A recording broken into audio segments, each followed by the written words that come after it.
Trying to find a Star Trek Enterprise to hang right here. Mm. Fire. I wonder why most people do it like that. I think it does look nice, but we also are not good looking enough to be that close. So bag it I up. think I am. Look at Don't hate.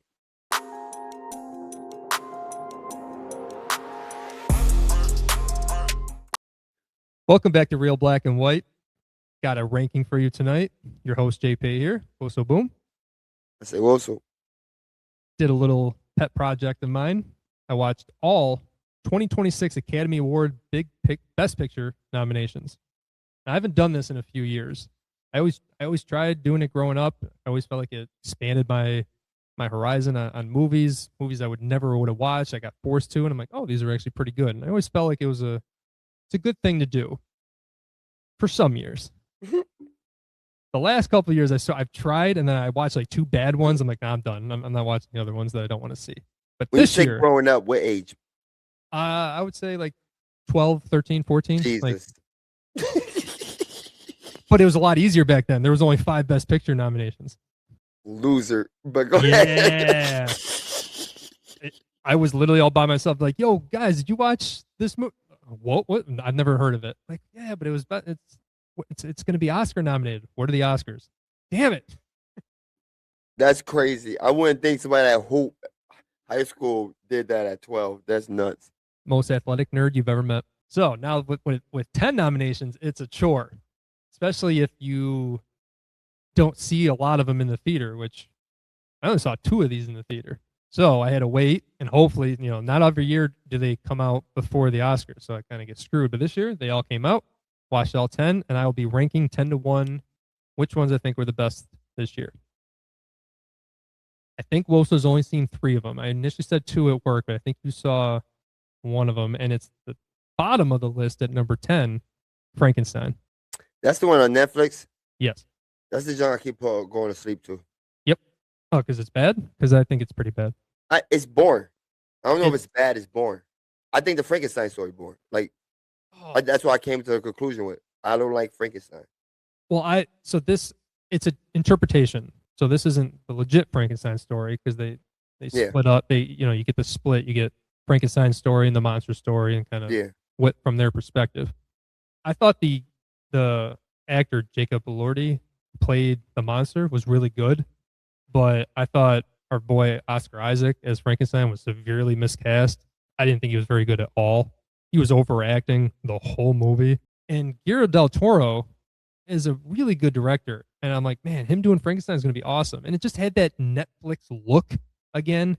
Don't diss Netflix. I'm dissing Netflix. Now, the biggest movie on here, it's not a bad movie, but I was disappointed in it, was F1. Who's in F1? Your boy Brad Pitt. That's why I thought I saw that movie too, because I see that I was seeing that trailer when it was going around a lot. So this director did Top Gun Maverick, which was the movie that brought back movies to the theaters. It saved movies. It was an awesome movie experience. Like, man, he's doing an F1 movie. I've gotten a little bit into F1 lately. I just it's something I put on in the background. Not really into it, but it's F1 is the cars. It's the very, very fast cars. Bro, I'm not watching nothing about racing. Like, you missed me with that. Last thing I watched about racing was Need for Speed, and I was disappointed. I'm done. No, that was terrible. But the Netflix show, what's it called, Drive to Survive, like that was a huge show, and it got people into F1. I didn't watch it, but once ESPN bought it, and it was just on more often, it would always be on like Saturday, Sunday morning. So when nothing else is on, it's like, all right, that's cool. So I was kind of hyped for this movie because I'm like, all right, let's put us into that world, big screen, surround sound. I'm like, I'm in. And I was disappointed. I thought your boy Brad Pitt kind of phoned it in a little bit. I know he's playing the tough, older, rugged veteran guy, but I'm like, You keep saying my boy Brad Pitt like he ain't your boy. Like, you don't rock with him. Like he ain't better than Leo. He ain't better than Leo. That's why he's your boy. I can't wait till we do a versus. Brad Pitt is smoking Leo and everything. Get out of here, bro. Speaking of Leo, coming in number 8, the next Leonardo DiCaprio, apparently, Marty Supreme, starring Timothy Chalamet. Now, Chalamet was awesome in this. He went all in. I mean, the movie, there can't be more than 3 scenes without him in it. He is the movie, and he does a hell of a job of keeping it entertaining, fast paced. But as a whole, it's still a movie about ping pong. And the ping pong scenes, while some were dramatic, they just look too fake. People don't talk about this enough. Come on, man. They're not real. Ping pong is a really hard sport to make look entertaining or real. It's a real hard sport to play. Oh yeah, I mean, and it's just not fun to watch. Like, let's be honest. Like, it's fun to play when you're playing, a buddy or something. Golf isn't either. Hard disagree. I don't know what you're talking about there. But now we're gonna get into some movies Woso has never heard before. Number 7, The Secret Agent, a Spanish movie. So this is like DEI. No, this was an entertaining movie. If it's in subtitles, how is it? How don't you got it at the bottom? Like, get out of here, bro. No. Everyone gonna miss me with if you got subtitles, you can watch a movie. That is a dead lie. That is a lie. You cannot watch a movie and read the subtitles at the same time. You are missing something. Some of us are more multi-talented than you are, I guess. I don't know. Bro, how can you read and watch? It's like listening and talking. You can't do both. No one can talk over you. That's for damn sure. So the main actor, Bagher More, I struggle with his name, but he was on Narcos the first 2 seasons. He played Pablo Escobar, and it's just really cool. Like that. I mean, that show's got to be almost 10 years old now, getting up there, and just really cool seeing him kind of have his own movie and be the main star. He's also nominated for Best Actor. It's a weird movie. It feels like it's got like 4 different genres happening at once, but I was definitely entertained throughout it, despite having to read it.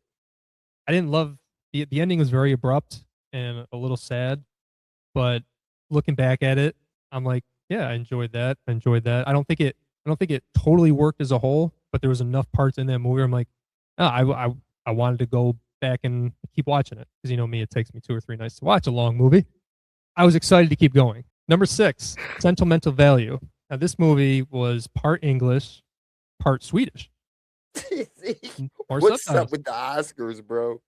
Yeah, I mean, they've never had 2 foreign movies ever be nominated for Best Picture. So this. Okay, when you say part, what you mean? Do you mean like half the movie, like it start off English, then go to Sweden, or is it like interchangeable, like in both? Interchangeable, but it did start off in Swedish, and then an American actress comes in and wants the part of the movie that the director, the main part of the movie, wants to shoot. So he can speak both, but when he's talking to his 2 daughters, it's in his home language. But see, I'm cool with movies like that. This was really good because it's kind of one of those movies about movies, which I'm a sucker for. Like I like seeing how watching a movie and how they develop a movie. And again, this is through the eyes of a director and his 2 daughters who he left when they were younger. So there's a very strong family dynamic. He wants his daughter to star in the movie, so it gets very emotional. And Stellan Skarsgård is the main actor in this. Well, technically he's a supporting actor, which is my only issue though is I guess he's up for supporting actor against like Sean Penn and Benicio del Toro from One Battle After Another. And again, he's in the movie for 54 minutes. And the other 2, Sean Penn's in it for a half an hour, Benicio del Toro's in it for like 12 minutes. Those are supporting roles. This dude was a lead actor. I don't care, it's semantics how they choose to do that. It's the only thing that bothers me about it. But the movie, again, very entertaining, sad at the end. A lot of sad movies in the Oscars so he this year. gave the role to he was debating either put his daughter in the movie or some new actress that came from America. He wrote the script with his daughter in mind, and he asked her first, and she said no, absolutely not, because they can't work together. It's too much drama there, too much. So she said no. Okay. So in comes this American actress who tries to do it, but she can, and they're rehearsing, and she can tell there's a vibe off. She knows that she really wrote it for his daughter, or that he really wrote it for his daughter, so she drops out. And it's a good movie. Good movie. Number 5, the first one that really made me cry this year, Train Dreams. It was on Netflix. It's about a a logger from the early 1910s out in Oregon, and finds a girl while working, starts a family, and then it just everything goes to hell. There's a giant fire in the woods, and yep, first time I cried this year without spoiling anything. But it's all about the grief and him trying to move on from that. It's really Oh, just a kid die? One of his kids die? That's crazy. Because I was about to kill you over the movie selection because all these junks sound trash. It sounds like some shit you go put on when you go to sleep. But you said a kid died? And his wife while he was away working. He comes back and there's a giant forest fire in the log cabin that he built for them. That was tough. And then the last half hour is just about him trying to move on, and it's a really happy ending, like, or at least a satisfying ending. But it's just it's a movie that's just centered around one guy, one actor, and he did a great job. It was a good movie, good hour and a half, solid movie. I don't like the movies when the wife and the kid die. Ugh. I think that's like easy writing. Because the better dynamic is when either just the child die. We're getting there. Yeah, I'm with you, and I'm gonna agree. And I'm gonna agree with you. In the dynamic is better when it's both parents, because I think you tell a better story. That's just my opinion. Now, number 4 is Begonia. Do you know about this one? No. With Emma Stone, the shaved head. Did you see that at all? I never seen Emma Stone bald headed. Come on, don't ruin my image of Emma Stone. Unbelievable. We're living in her world right now where, like, just every movie she does, she's just being acclaimed for. Not going to win Best Actress here, but she is nominated. I put it in and it pops up. Everything that she does bruh, come is incredible. Nah, man. Nah. So she is some very high, wealthy CEO for a company, and she's kidnapped by these two guys who are just absolutely lunatics, like internet, just flat earthers, like aliens, like all this, and they kidnap her because they believe she's an alien. She looked like one. And right. I mean, and when you watch the trailer, that they're giving all these reasons, and they want to meet her mother lord, like the mothership, like the trailer. If you watch the trailer, you want to watch the movie because it's very intriguing. That's why I got into it. And Emma Stone again just kills it. And Jesse Plemons, who was the a-hole kid from Breaking Bad. Oh, I'll watch this. It says sci-fi comedy, sci-fi.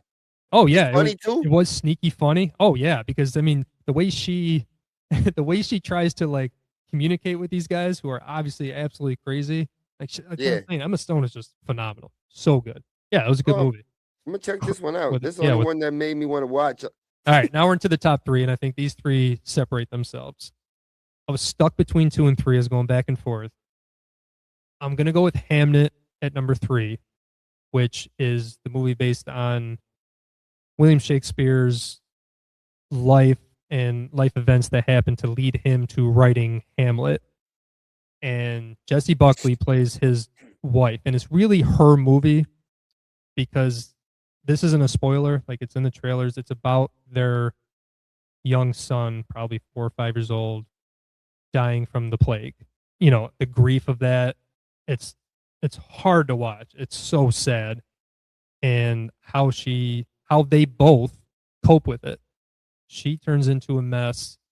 He does it through writing, but they obviously are strained. You talk about, like, when one child dies, how do they handle that?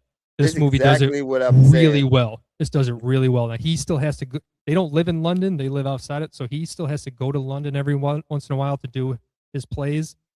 It's funny. Like, I say William Shakespeare and you think you have like this image of what it would be, but it's not. It's just stripped down. Like, they don't, it's a family movie. He's not like some like high praised, what we think of him, right? Like, he's not a name right now. That's right. So it's a really good dynamic of that movie. I can't put it above number 2 because I think number 2 is a better movie. But the final 10 minutes of Hamnet will be stuck with me for the rest of my life. It's some of the best filmmaking I've ever seen. I was dripping tears the whole time, like clutching stuff. I was incredibly emotional. How they filmed that, the music, the acting, The choices were just perfect. I can't recommend the movie because it's so sad. It's some of the hardest I've ever cried, but those last 10 minutes are worth it. And you feel that just the sense of like, it's okay. It's okay. So anyone who's seen it knows what I'm talking about. What was you clutching? Oh, the chair, my shirt, my hair. I just couldn't stop crying. I just couldn't stop crying. I don't cry like that. No, like I'm literally like I'm so emotional that I don't know what to do. I don't. Do you watch these movies by yourself? Yes. Oh, I would. Oh yeah. Oh no, I'm smart about what I'm gonna watch with my wife, and when I know there's certain she couldn't handle that. Like she could, but I don't want to put her through that. Like just because I need to watch these movies because I want to do this for the podcast. I wish she would have watched it with me because I need consoling, but I would have been consoling her at the same time. It's that, yeah. I don't know if I've ever cried harder to a movie. So see, it's got its flaws. It's got its flaws. Like there's some dynamics of the movie, especially in the middle part, that I didn't really like, but the beginning and the end are just incredible. See, what I call doing too much when I'm crying is I will make a noise. That's why if I will walk out if I ain't watching a movie by myself and I get sad, because I will, if I'm really sad, I'm gonna make a noise. I never grab anything. That's fun. It's just I don't know what I was doing. All right, sad movies are over. We're done with the sad movies. The top two. You've both seen these, so this would be interesting. Curious. We haven't really debated yet on which one is better. I've watched both twice, one in the theater, once at home, but I'm going to go with Sinners at number 2. I was scared to watch it a second time because I was so entertained by it the first time, especially the music, and, when they went through the periods of history of black music. I still think that's just an incredible scene. Talk about one that I'll never forget. I'm like, man, is the vampire thing going to be lame the second time? It's like, all right, I know what's going to happen. Like, is it going to be lame? Nope. It's still pretty fun, man. It's still pretty good. Like, I think I appreciated Michael B. Jordan even more the second time with the subtle differences he did with Smoke and Stack. Mm-hmm. Delroy Lindo was awesome. The side characters were great, other than Mrs. Josh Allen. By far the worst part of that movie. Oh my God. Worse the second time. She just doesn't need to be in that movie. Just go away. She does nothing for that movie. She's terrible. You need the white girl. Great movie.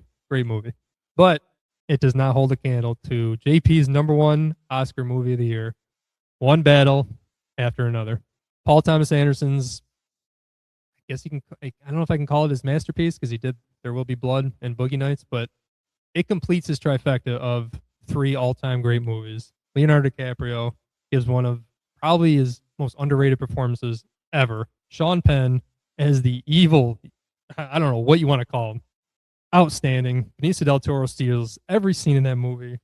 Tiana Taylor, really damn good in the first 20 minutes of that movie. Chase Infinity, great as the daughter. Just incredible acting throughout. The music, it never slows down. It's funny. It's really funny. Leo on the phone, both phone scenes, whether he was on the phone booth or in Benicio del Toro's house on the phone trying to get the code.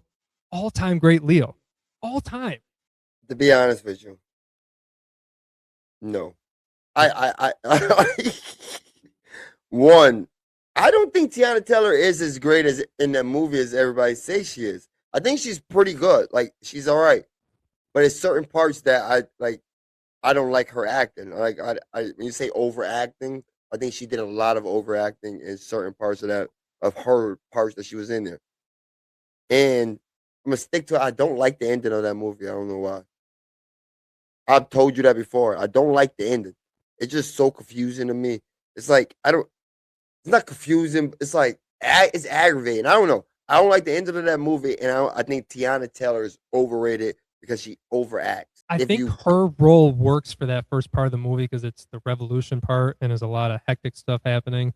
She wouldn't have been good. The robbery scene. You think that was good acting inside there? It didn't seem real.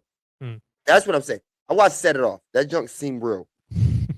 I mean, she shoots the cop. That stuff happens. She freaked out. She shot him. But I'm talking about getting up on the top of the counter and he just that wasn't her. That I get it. Okay. Now, I'm talking about of the movie. Period. Like that was not a good scene. You say you want to take out the white girl of a great black movie. I don't want to take out the black girl of a great white movie. So we even. Okay. All right. That's fair. That's fair. I think, you know, it is weird because it does feel like two different movies, or it feels like an intro into the real movie. The first, 35 minutes. Good point. Good point. Good point. Because I do think, I do think the last hour and a half of that movie are just incredible. Once we learn about the Christmas Club, it just shoots and never stops. Leo is constantly on the run, just becomes a father-daughter movie, and he's just trying to find her. And he's a klutz. He's always high. He doesn't really know what's going on, but he's always kind of figuring things out a little bit. And it's never perfect, but it's just so entertaining. And that last the chase scene with how they filmed it, like you're on a freaking roller coaster. Seeing that in the IMAX at 2:00 in the morning was an experience.